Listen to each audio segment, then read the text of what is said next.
Cause you feel my mind, or you feel my mind. We could build a dream, start up something new. And the world is on your shoulders and you feel like falling over. Just let me in your head so I can be there for you, there for you.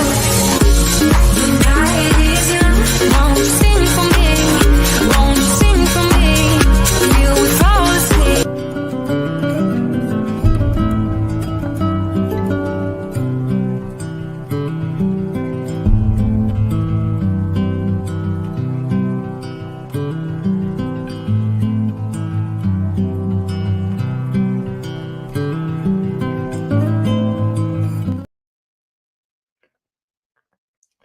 Greetings. I have a special guest here today. This is the second time he's on the show. Last time we didn't finish our conversation. So I would like to bring in Gary into the show. Gary Mueller is the board member at Khoros, and he has a number of other things as well, including Mueller Ventures, one of the OGs in this area. Gary, welcome to the show.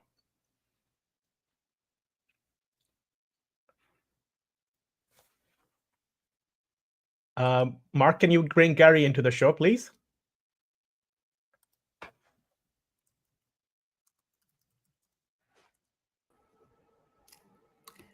Hi, Salman. Pleasure to be with you. How are you doing? Yeah, apologies for a little bit of a technical difficulty here, Gary, but I'm dying to ask you how LED lights are killing us. Really? Tell us more.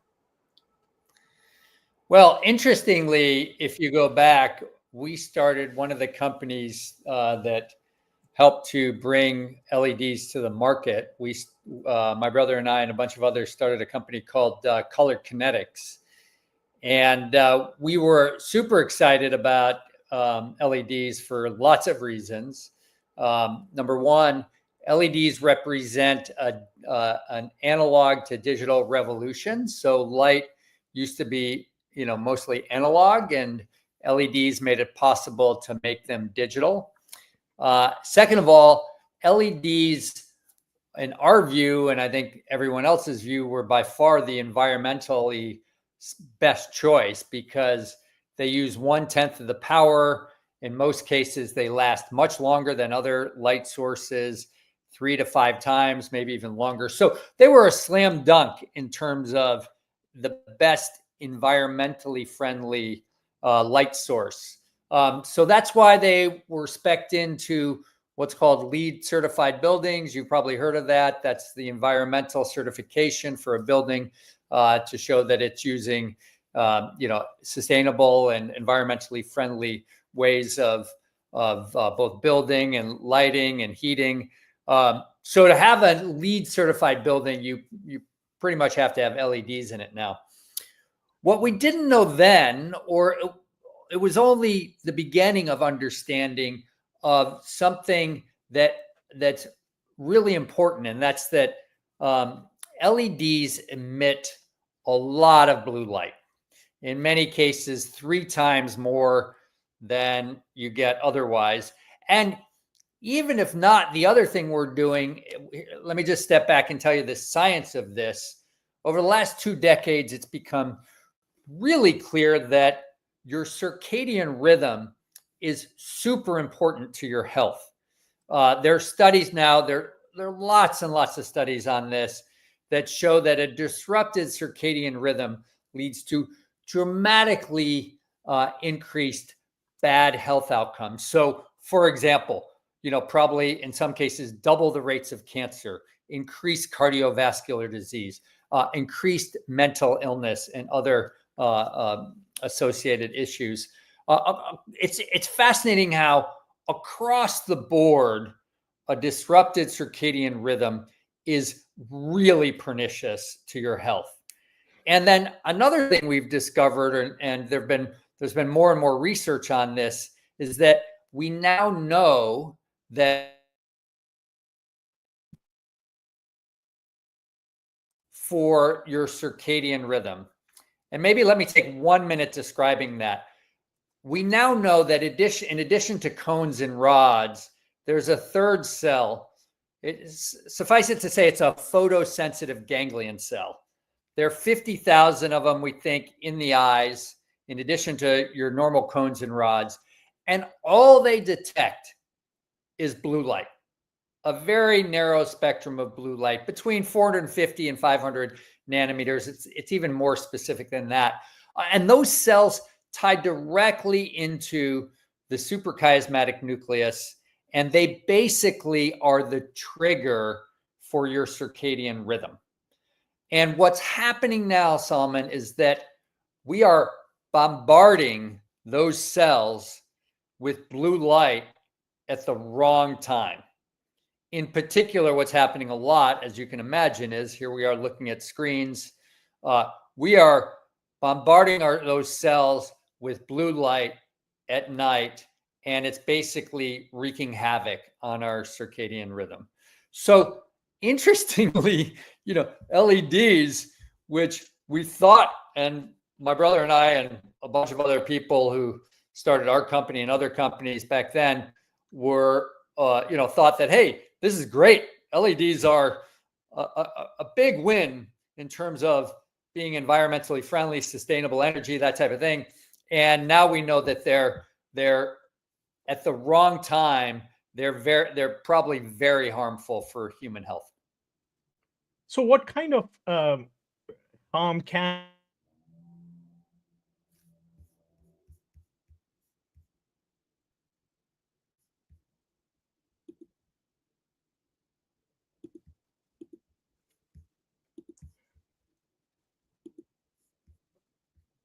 Gary, can you, I apologize, Salman, can you hear me now? Yes, I can hear you now. Yeah, I was asking what kind of harm can LEDs cause human health? Yeah, well, LEDs, because they trigger those cells and that part of the brain that controls your circadian rhythm, what they're doing is they're disrupting your circadian rhythm. And your circadian rhythm then is, as all these studies say and show, really important to your health. So basically what's happening, and this involves sleep as well, right? Your circadian rhythm is, that 24-hour clock that governs, and we now know it governs at least 50% of the cells in our body. And it's probably going to be shown that it governs all the cells in our body. That circadian rhythm, it turns out, is really important to your health. And if it gets disrupted, it affects all kinds of things. And, for example, it affects sleep. And you've probably read how, more and more research shows how important sleep is to your health. It's probably one of the most important things for your health. So basically, a disrupted circadian rhythm really affects in negative ways your health. And light is the trigger for that setting of the circadian rhythm. I see. So if I can take the blue light out of my life all the time and I wear blue light glasses, that's what I used to think. But then American Academy of Ophthalmology says don't do that. Yeah, no, that's the other interesting thing too. People are now becoming aware of this, which is good, right? It's just like understanding, the different things that affect your health. So blue light definitely affects your health. But interestingly, I think a lot of people misunderstand it. You want a lot of blue light during the day. You want actually in, those midday out, morning to afternoon, you want a lot of blue light. It helps to reinforce that circadian rhythm. There are all kinds of studies now that show that it helps with productivity, alertness, mental acuity. So what's happening, interestingly, is people think blue light is bad. Blue light is not like cholesterol or other things. You don't want to avoid it. You actually want it at the right time of day. But so that's why wearing blue blocking glasses in the middle of the day is not something you should be doing. It's probably helpful to wear them at night. But the other thing about blue blocking glasses is they may block, let's say, the image, the light coming directly from the screen, but it's not blocking overhead light, and they're not perfect, right? And you really ideally want to take blue light down to 0. in those, hours where before bed and you're sleeping. So, looking at your screen with blue blocking glasses is helpful at night. It's not helpful during the day, and it's really not a perfect solution. Interestingly, last year, sales of blue blocking glasses were 2.7 billion. So people are starting to become aware of this. We need more education, though, to teach people what the best solution here is. Yeah, so this reminds me very much like organic food was some time ago, right? People are trying to they're becoming aware that, you need to have healthier food, and pesticides are bad for you and stuff. But, when I was kind of like, this is like I'm dating myself in 20th century, and all this organic food was coming out, I said, that's just a marketing gig, right? Because you can't see it. And that's, I think, one of the challenges that I don't see the impact of light on my health. What are you and Chorus doing to help me see that better? That's a great question. And first and foremost, we're starting a process where we're trying to help educate the market and educate people on this. This is, we've been working with a number of folks who really understand health and wellness. We've started a program with Dr. Mark Hyman. There are a couple of, he's obviously very well known in the space, written over 20 books. You should have listened to him when we talk about this. He said, wow, this is one of my top issues. For people in the health and wellness space who know the research, professors, doctors who've really done a lot of work on this, they understand it. And I think you're starting to see more and more of those folks talk about how your light diet is really important. So we're going to start with that. The other thing we think is important is the regulatory framework on that. We were very encouraged to see that Hawaii has a regulation that they're looking to eliminate blue light outdoors from public lighting. My hope is that over time the regulatory world will catch up to this too, and start to, just like we said, hey, we need to move all light to LED light, and that was a regulatory issue. I feel that that's something we should strive for over the long run. And then there are other things that are happening too. We're big proponents of this new standard called WELL, WELL, just like the LEED certification. And I remember when the LEED certification started, because we were starting our previous LED company 25 years ago, and no one at that time knew what LEED was. And we said, this is important. And, a bunch of people in the industry got behind it. And now LEED certifications are everywhere. My hope is that in the not too distant future, people will walk into a building and they'll want to see a LEED certification, but they'll also want to see a WELL certification. If I were an employee, a knowledge worker most knowledge workers spend 90 to 95% of their time working indoors. If I were someone working in one of these places, I would encourage, my company, folks I'm working with, et cetera, to have an environment that's under the WELL standard as well. And basically WELL is a certification for human health and wellness, right? It can be an environment, a building can be environmentally friendly, but it actually may be harmful to human health. We would love to see both. And that WELL standard, I think, ideally it becomes more ubiquitous and people start to really advocate for those things. So we're hopeful that there's education, as I talked about, there's regulatory progress, and then there's certification and, the WELL standard proliferation. Awesome. So, by the way, for me, WELL standard is more important than LEED standard, because we are not, I'm not good to anybody, and neither is the rest of the human race if you're all dead. I mean, the environment can be great, but if you're all dead, well, I don't want to be selfish about it, but that's more, living is more important than, and I guess that's the whole point of environment as well, right? That it should be conducive to human health. Well, the neat thing here, Solomon, is that you can have both. Like that's what I love about, and we can get into the technology that we've developed. When we did the first company, I've always thought, hey, life's short. I want to do things where we can do good and do well. And we started an LED company. We thought, hey, this is doing great because this is a far more environmentally friendly option for light. And light is one of the big, things that we need as humans. The neat thing now is that we can have, something that's environmentally more friendly, and we can have something it's not. Yes. It's not either or. No, it's not an either or. No, it's not an either. By the way, the marginal cost on this is minimal and coming down. So this is a technology that will not be, over the next 5 years, not be that expensive to implement. We just need to push for the change. And that's what I would encourage all of us to do, is to understand this and really push for, to your point, hey, the places we live and work, the screens we look at.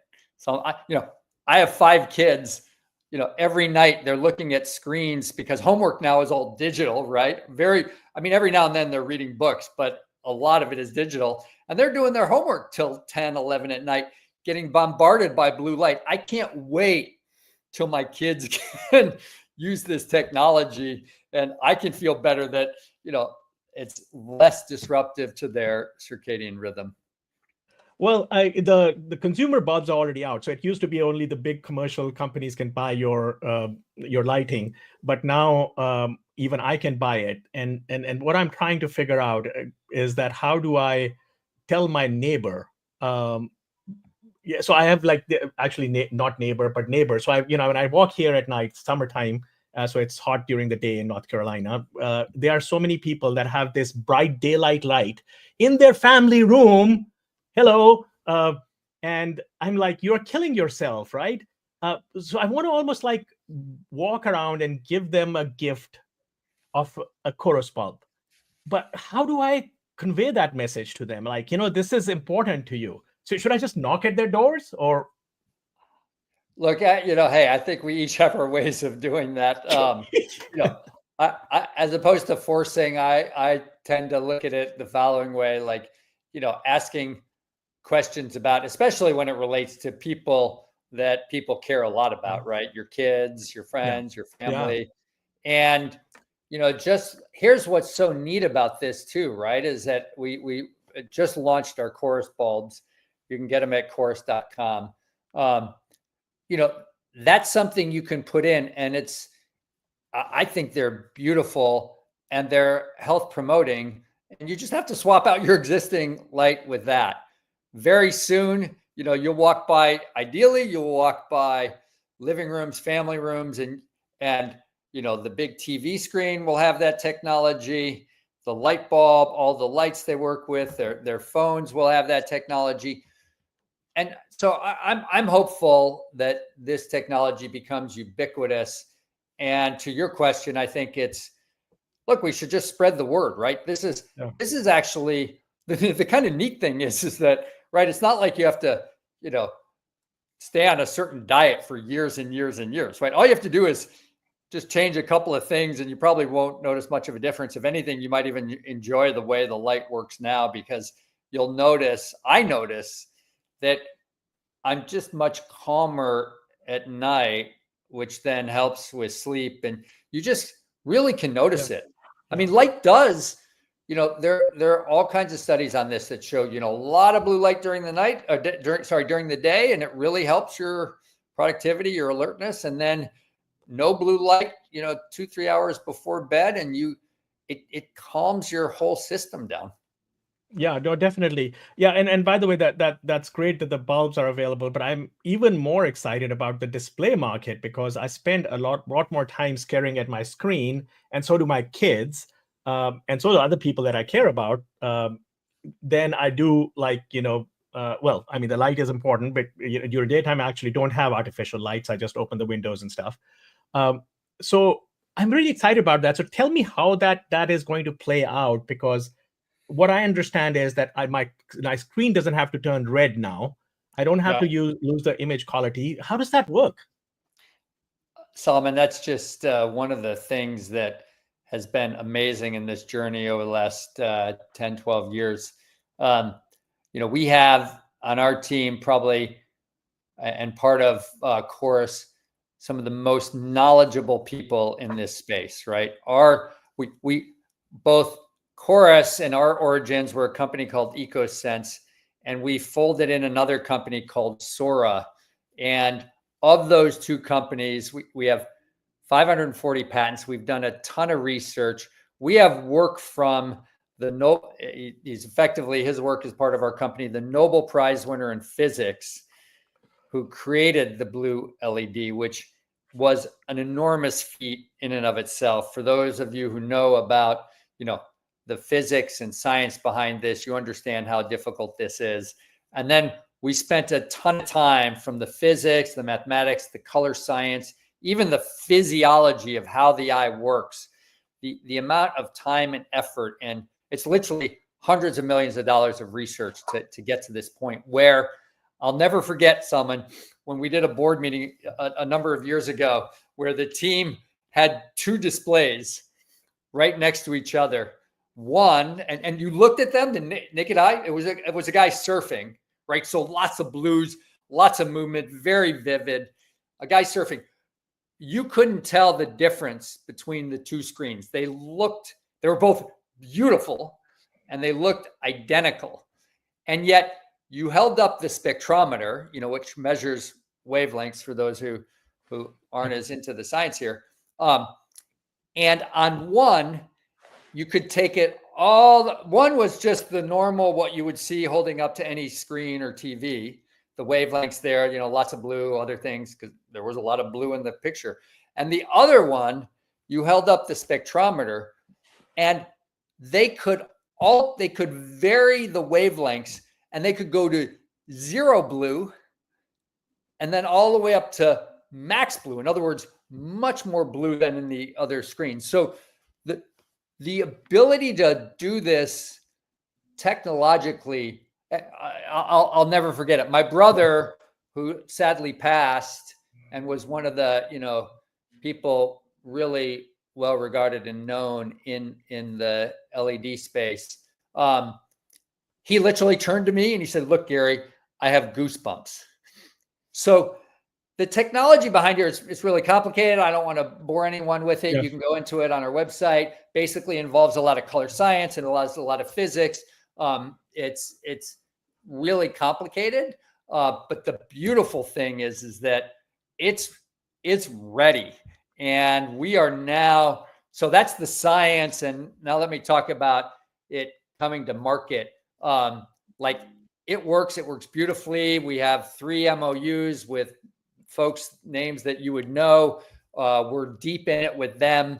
And over the next year or two, we hope to bring this to market.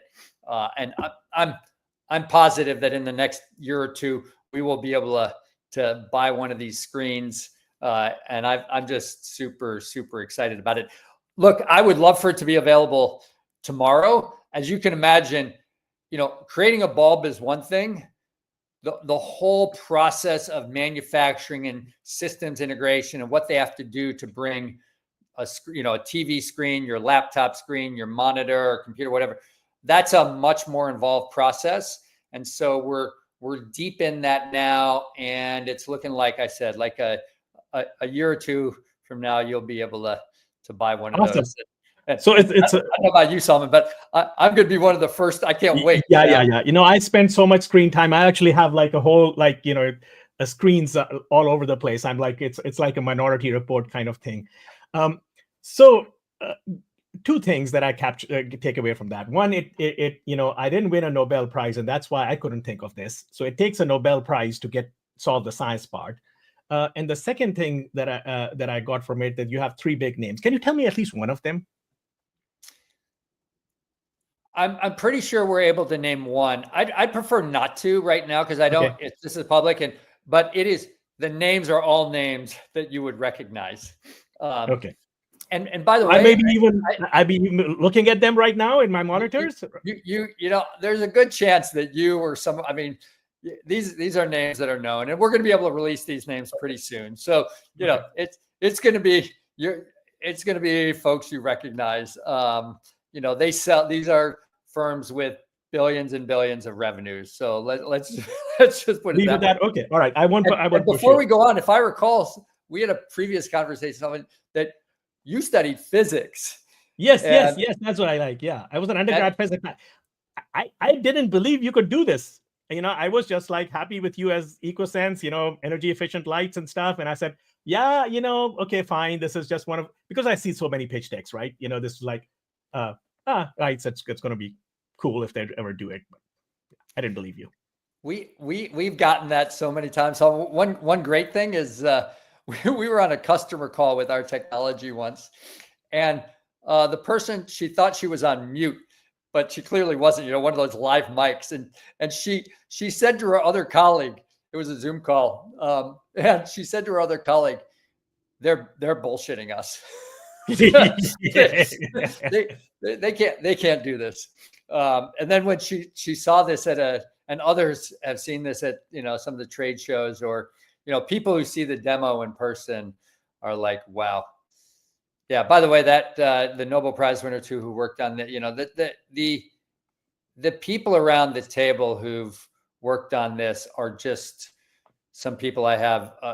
They're some of the smartest people I've ever met. So it's really neat to see it come together. And like a lot of technology, right, Salman? You see it and you're like, at first you're like, wow, that's magic. Yeah. And then it becomes adopted, and then people become used to it. So hopefully I think organic food is like, every time I think of Chorus, I think about organic food, and I think about my transformation in my head also, that I was like, organic food is bullshit. Right. I don't see it. I don't see the difference, right? So how big is the display market, by the way? Well, all of these markets are huge. It depends on how you count them, but we think that TAM is on the order of 375 to 400 billion. Let me just give you some numbers. There were 1.22 billion smartphones sold last year. Exactly. So wow. The numbers in this market, the global lighting market, depending on how you count it, 150 to 200 billion annually. Interestingly, let me give you a data point there. When we started our previous company, Color Kinetics, which we then built up, took public, and then sold to Philips. And by the way, when we took that company public, we had about 128 patents, 40 million in revenues. We were just break even, and Philips paid over $400 million premium for our patent portfolio, which they went on to then monetize significantly. When we started that company, a lot of people said LEDs. First of all, a lot of people didn't even know what LEDs were, right? One investor who ended up investing jokingly called us that disco ball lighting company. And obviously, here's what's interesting, Salman. LEDs now, again, depending on how you count it, but the latest data I've seen are about 58% of the market, and that's just going to continue to march to close to 100%, and I think the same, I don't see why this technology wouldn't become ubiquitous at some point, right? I mean, we're talking at the margin going forward, maybe in 5 years, the marginal cost on the LEDs is close to zero. Yeah. Well, we need a licensing fee. So there's some small royalty, but so I don't understand why you wouldn't have this basically everywhere. So if you think, when you add up displays, lighting, iPhones, TV monitors, all the things, when you say that's a 375 to 400 billion dollar market, and really, if you really add it up, it's probably 800 billion. I don't see why this doesn't become ubiquitous. And then I like to look at it from the ground up too, right? Like, let's just take. So Gary, we are running out of time. Just have like a half a minute to one. So please tell us, and then just parting thoughts after that. Well, hey, I think this is something that I'm obviously super excited about, passionate about. I encourage everyone to look into this. I would encourage, in your home and over time with your displays, et cetera, light is very important to your health. Yeah, no, so definitely. And the takeaway that I have is that LED lights are really killing us. In order for us to survive, we have to kind of get to more healthy lights. And we can do that without compromising the quality and the color fidelity and all that stuff. And why wouldn't you want to do that? And people are already investing in smart bulbs. This is like a smart bulb with complete spectrum control. And on top of that, it appears white to you. So you don't have to worry about this yellow, red, and all that light. Gary, thank you so much for joining us again and sharing your story, educating us about light and its health effects. Salman, a real pleasure. Thanks for your time. Take care. Bye-bye. Bye.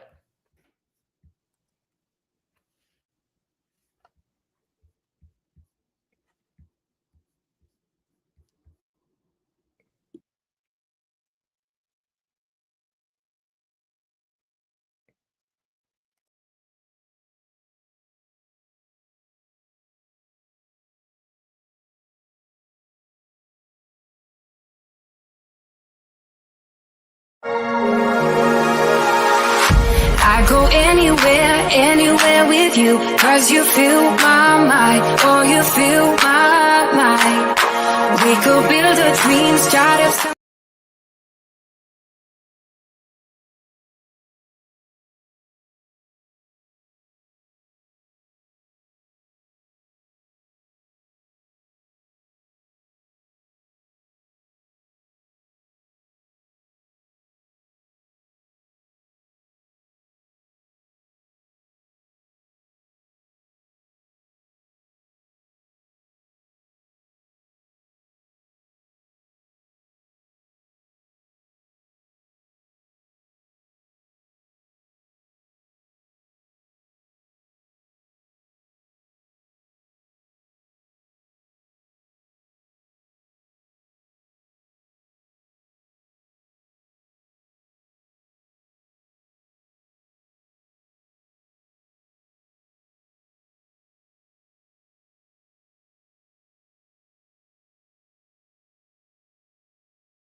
I go anywhere with you, 'cause you fill my mind, oh, you fill my mind.